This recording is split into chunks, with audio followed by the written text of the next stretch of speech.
and welcome to another episode of Healthy Talks. I'm your host, Julie, and today we are with the incredible Dr. Andrew from EC. Hi, Dr. Andrew, how are you doing? Hi, Julie. I'm doing really well. Thank you so much for having me on this podcast. Well, thank you for joining us. I think we're all very excited to hear more about NICU care and your speciality in premature babies. It's something that everyone hears about, but no one actually understands the intricacy and the background of it. Precisely, yeah. Can you share a bit about your journey in medicine and what led you to specialize in NICU care, especially focusing on premature babies? Well, it's actually been a long journey. It took me about 16, 17 years of medical training to get where I am now, which is at the subspecialist level.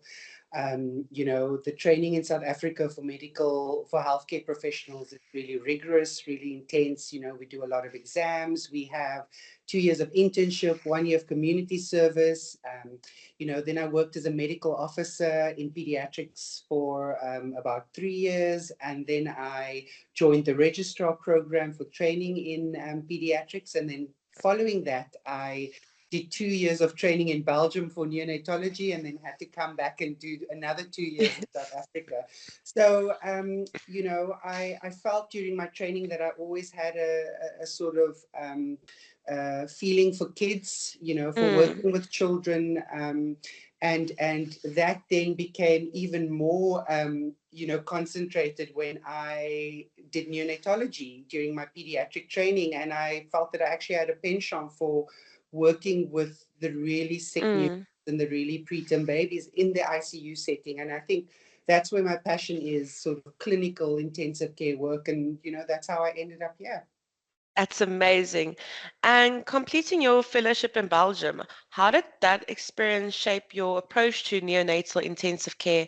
And are there any techniques or practices from that time that you've integrated into your work here?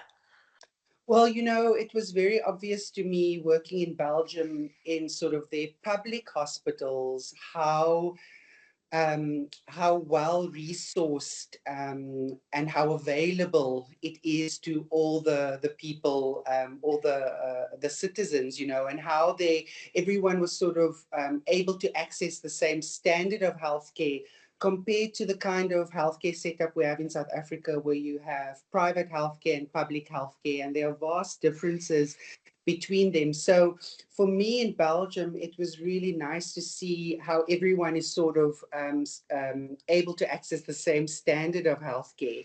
And definitely, my approach there was I realized that, parents go on Google, Yes. they things, they have a lot of questions. And so, in terms of my connection with parents, I had to spend a lot of time talking to them and advising them and getting them involved in the conversation, which honestly, in training in public hospitals in South Africa with the huge volumes and the huge numbers, you struggle to find that time to connect with parents on that level. So I definitely learned how to communicate with parents a lot better and how to do it more often so that Mm, they stay involved, stay interested, and at some point have involvement in their newborn's care.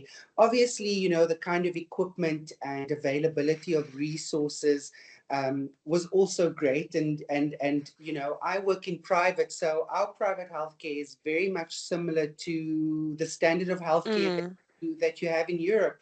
So definitely new ventilation strategies, new ways of managing intravenous nutrition, new ways of introducing oral nutrition, the use of express breast milk, donor breast milk, and obviously the medications and the way things are managed might differ a little bit from the way we do things here. So it was an adjustment for me, but at the same time, when I returned, a lot of those things that I learned that they do in what they call a first world country, I've sort of tried to bring into what I do here. Although yes. although our healthcare, in certain parts is definitely on par with what is happening internationally. Oh, Okay. that's great to hear. Yeah. And you mentioned that, parents Google and they've got a lot of questions, but NICU can be a very intense environment. What are some of the other unique challenges that come with caring for premature or critically ill newborns? Well, obviously, the clinical aspect of it takes precedence. When a preterm baby is born, we always focus on the things that can cause most harm or most difficulties to their maturation or to their course in the NICU. And the lungs are one of those big organs that really suffer when they're born prematurely because they don't have what we call endogenous surfactant. And that usually is an endogenous sort of thing that is produced after 35, 36 weeks. And that kind of maintains the integrity and the maturity of the lung Mm, and keeps it open and allows gaseous exchange. And, if a preterm baby is born at 32 weeks or 28 weeks or even 26 weeks, which we deal with, they don't have endogenous surfactant. So their lungs are quite sick and quite immature. And that sort of initially is the most serious complication, not to mention the fact that their brains are very soft, very immature, their vessels are very fragile. So there's always the risk of intracranial bleeds as well. So besides the clinical aspects, some of the unique challenges involve technical things such as getting IV access. oh, They're very yes. small, their skin is very fragile. Often the IV cannulas don't last long, they infiltrate. So, IV access can be a problem. Oof. Sometimes we need to do more invasive intravenous access to be able to feed them, to be able to give them their medication. And then obviously some of the other unique things with neonates is, the parents, this Yes. obviously incredibly anxious, incredibly stressful time. And, parents can veer between being completely sort of, um, taking a back seat and letting you do your job, whereas some parents can be quite obsessive, quite Yes. overbearing, quite demanding. And so it's very difficult to navigate and also juggle those two different kind of parental personalities, Mm, because at the same time you want to have parents involved, but at the other aspect you need them to trust you, that this is your speciality and this is the way to proceed. And I think it's probably more of a difficulty in private healthcare. These are parents that perhaps are a little bit more educated or in touch with what's happening, on Google and in the literature and stuff. And I'm not saying that parents in the public sector aren't the same, but because of the sheer numbers and because of the populations that are seen in public hospital, it's not as obvious as it is in mm. the private healthcare sector. So basically, besides the clinical challenges, there are technical challenges, there are parental challenges, there are space challenges, and being able to accommodate these prems or these prem deliveries in a hospital where you only have a limited amount of neonatal intensive care beds.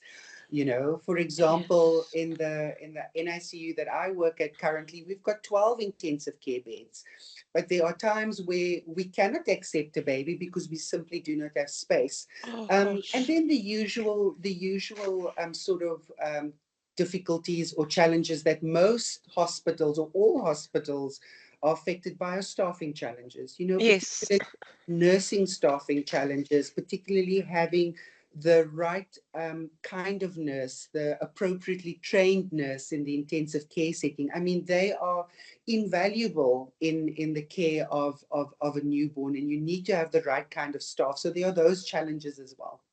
Definitely. Like you say, it's the technical side, it's the parent side, and we all know that everywhere globally, on a global scale, there's a huge nursing staff shortage at the moment. Yes, and the problem is that, there are no nursing colleges. They are not being trained as they were a few years ago, and that's sad because, they don't get that practical experience that they Mm, used to get previously, and for a subspecialty like neonatology, you definitely need nurses who are specifically trained in intensive care and specifically trained with prematurity. yes. If, and on a personal level, what do you find most rewarding about your career and what keeps you motivated even on those tough days when dealing with babies? Well, obviously, to see them be discharged from the NICU after a couple of weeks or a couple of months into a family setting where the parents are happy, and you send home a baby that is well, that has recovered. Um, Barring what the future lies in terms of neurodevelopment, because we know that prematurity, although the survival rates are very good these days, Mm. these babies tend to survive with sometimes neurologically developmental issues, hearing issues, vision issues, those sort of things. But to see a microprem of 24 weeks or 25 weeks go home with their parents at about 37 weeks and a weight over 2.5 is really very rewarding. Sometimes, and this has happened to me often, I would run into parents in the shopping mall, Oh, wow. and a mom would come up to me and say, Dr. Van Eck, do you remember this baby? You looked after him in Oh. ICU, and he's now 5 years old, and he's doing so well. So, that's really the reward, is seeing these babies go home with their family. Mm.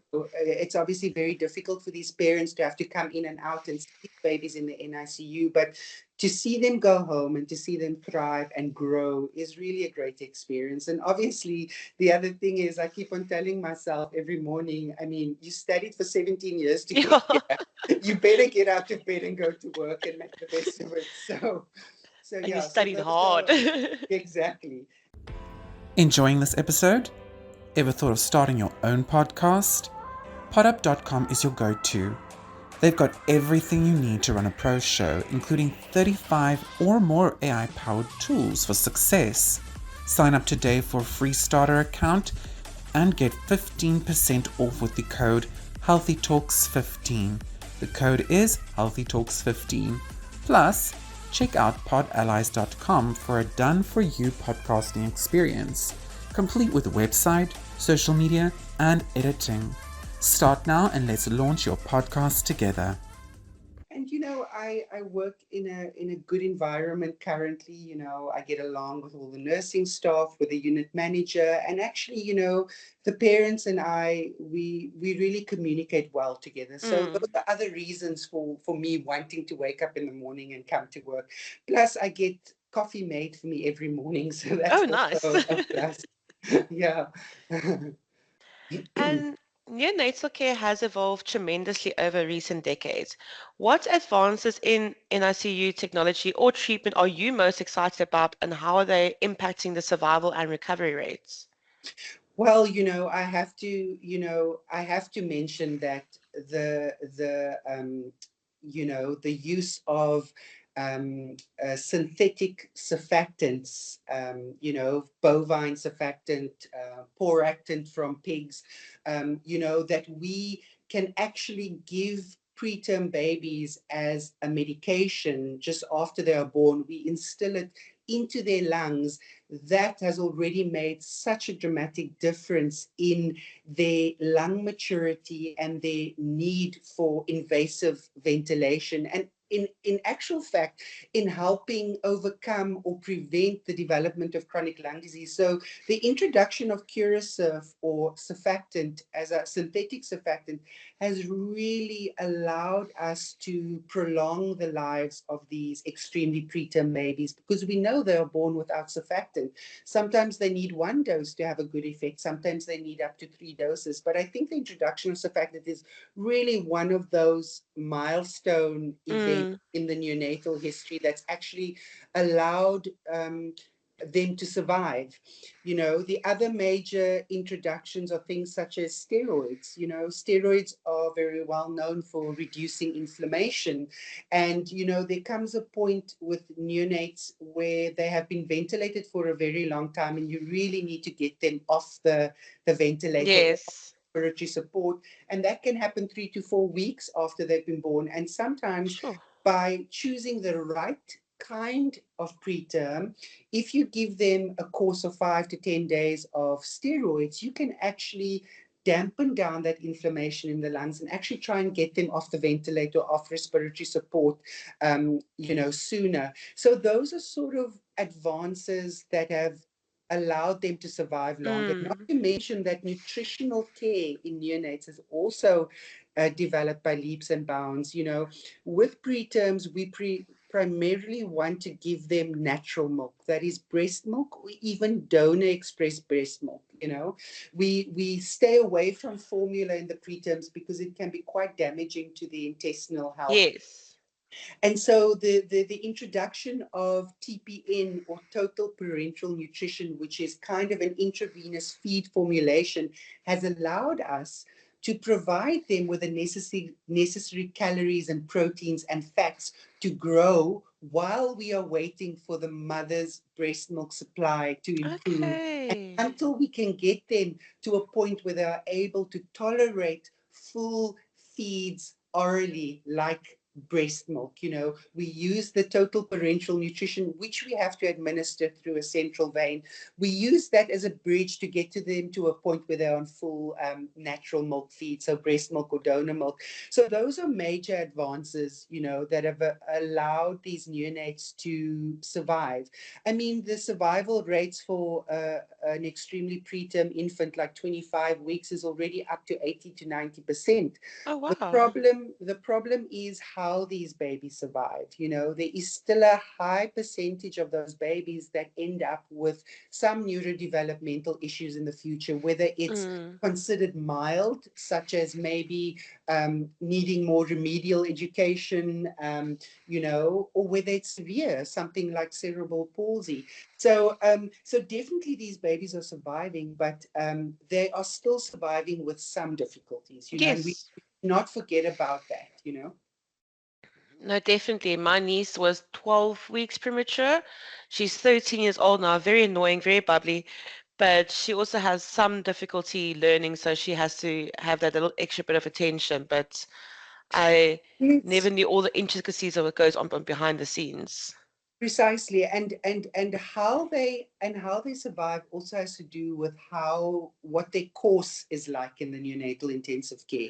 If you have an extremely preterm baby that has an incredibly rocky course in the NICU, such as prolonged respiratory support, hemodynamic instability, recurrent infections, which they're also prone to, even bleeds in the brain, those are the kind of babies that might survive, but will definitely survive with some sort of neurological deficit. Mm. So it also depends on, whether a preterm baby has a good course, uneventful course in the neonatal intensive care, or whether they actually have a very difficult course. And those are the ones that usually end up having a lot more problems in later Mm. life if they survive through that, because obviously that's also a major thing in the NICU is, survival. If you have a Yes. incredibly extremely preterm baby that's also very sick.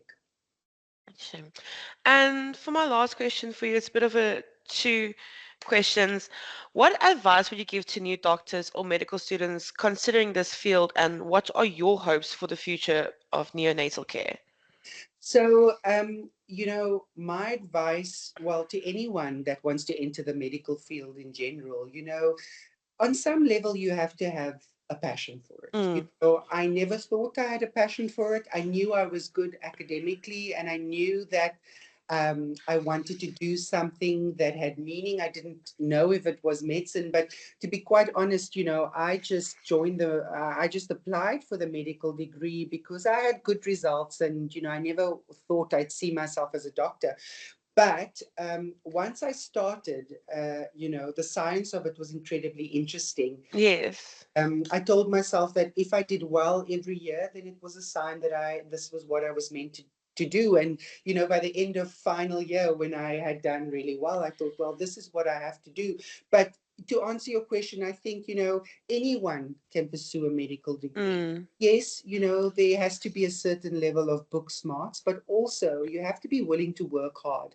I don't Yes. think I'm the smartest there is, but I worked really hard. I studied really hard. I sacrificed a lot, And remember, I became a doctor when I was still young. So you kind of have to grow up very fast, and you have to learn Mm. about the ways of the world very quickly, and you have to deal with death and disappointment very quickly. So I think what you need as a healthcare professional in South Africa is you need to be willing to work hard. You need to be Yes. work in difficult situations.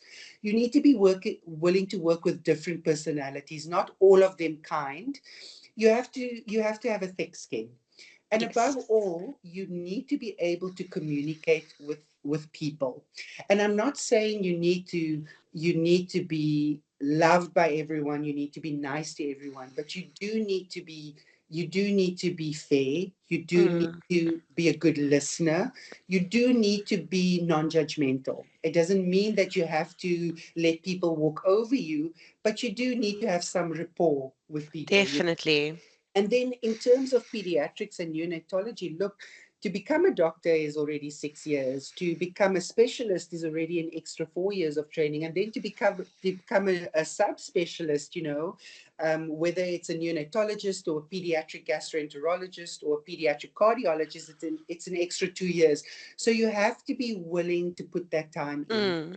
You have to be willing to be in it for the long run, and you have to be willing to wait for your success and to bide your time and to believe that opportunities, for financial gain, for Mm.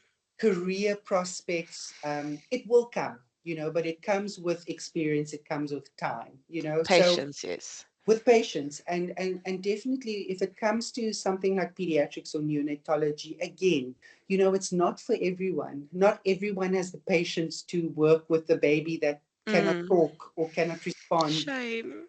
And you have to have a bit of intuition as well. You have to sort of recognize the cues in a preterm, because if they're sick, they don't usually present the same way that an older child will, and they cannot tell you Yeah. they're sick. So you have to be very alert to their clinical cues or clinical conditions that change, or that give you an indication or feeling that something is not right here. So I think it's also a very intuitive Mm. discipline. So yeah, that would be my advice to anyone wanting to enter the healthcare, sort of practice, and anyone wanting to enter pediatrics or neonatology, and to remember that there's also a lot of politics attached to Oh, medicine of in course. South Africa. There's also a lot of administrative difficulties, a lot of, in terms of administration, when you want to train, there's a lot of things that need to be signed. There's a lot of exams you need to do, Mm.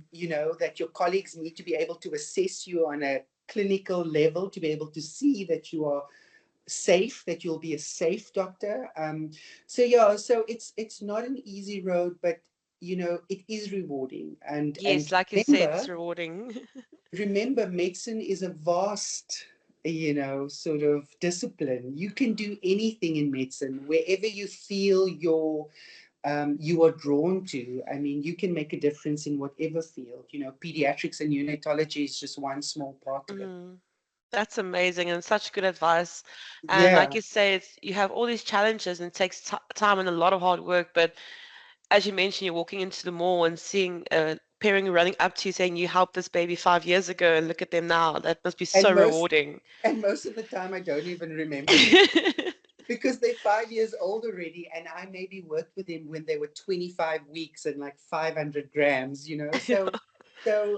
and the second part of your question about, the hopes for the future of Mm, neonatal care, I think we're doing pretty well at the moment. I think neonatology or neonatal care is going to advance as we are advancing technologically, as we are advancing with artificial intelligence. I mean, we're already kind of using artificial intelligence in the NICU, where we have what is called a hero monitor, where it literally monitors the physiology and the hemodynamic status of a baby, and then translates it into a definitive number or a definitive graph, which gives you an idea of whether something is going to happen, whether mm. it's an infection or a seizure or a drip that's tissued.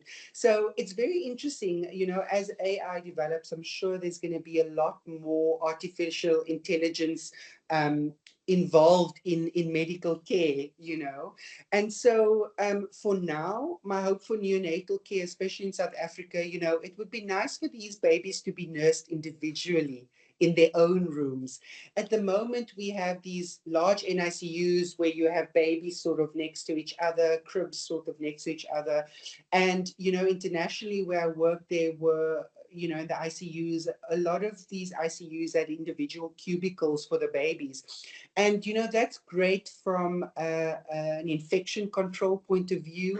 Also, getting these babies used to the mother and the father's microbiome, exposing them to those healthy bacteria that are also necessary for their gut development.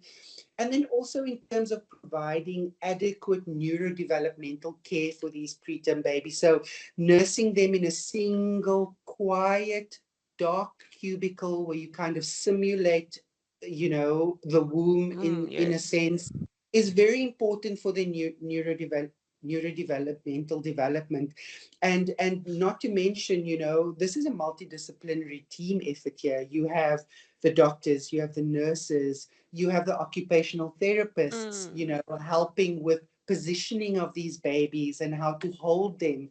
If you have a particularly sick baby before they go home, it's sometimes nice to involve the physiotherapist that could also teach the parents quite good, coping skills at Yes. home, how to exercise these babies, how to get their muscles stretched and their, that sort of thing.